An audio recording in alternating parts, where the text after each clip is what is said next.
Hey, Jeff Howard here at Kiteboarding.com with the Hulk, and a lot of you seen these videos, and I have had so many questions about foil boarding.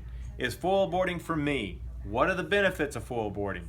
Well, we've done a lot of research over the last couple years getting into it, and I want to talk about it. Now, this is going to be a 3-series type little video, so what I want to talk about is a lot of the questions that I have. Jeff, can I foil board? Is it something for me? Well, foil boarding is completely different than anything you've ever done. The difficulty of learning foil boarding is a little bit higher than it is in twin tips and surf type riding.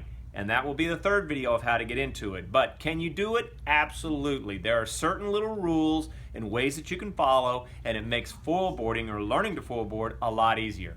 Benefits?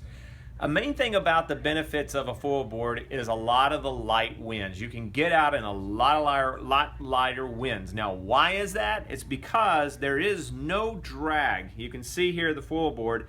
When this board, you were riding a foil board, you were out of the water. And when you're out of the water, the drag is so minimal.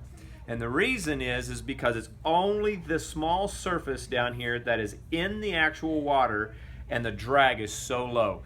Now, you can build up apparent wind, almost, getting the kite to fly. If it pulls, it will definitely go. It's amazing how light winds you can ride in with a foil board. Now, the next question is it expensive?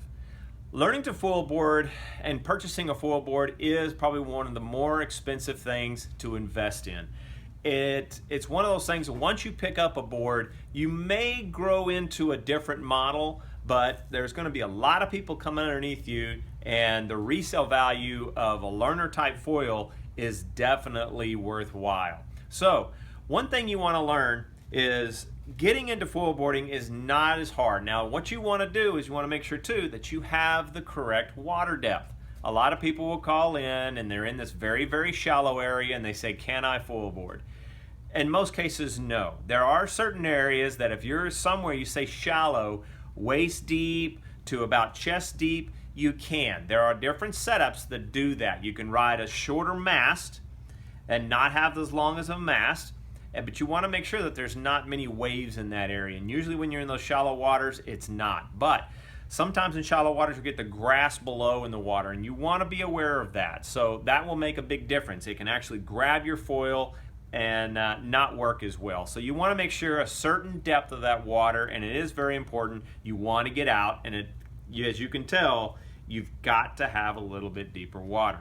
So one thing we want to do and finish up this video in the start is that it is a completely different ride style. You want to learn how to kiteboard first. Learning how to get up on a twin tip and be sufficient, or learn to get up on a surfboard. Be sufficient at riding. It is very important that you do that before you start getting into foil boarding. It is not the thing you want to learn how to kiteboard with. You want to learn the other side before you move into the foil board. The last question is, a lot of people ask, can I use a smaller kite? Absolutely. It is amazing how small of a kite that you can use. If someone is on a 12, a foil board person can more than likely be on an 8 or a 9. That's a huge difference. The reason is once you start foiling and you get the board out of the water, the board you're standing on out of the water, the resistance goes to very minimal. I would say nothing, but it definitely goes very low. So that's a reason you can do that.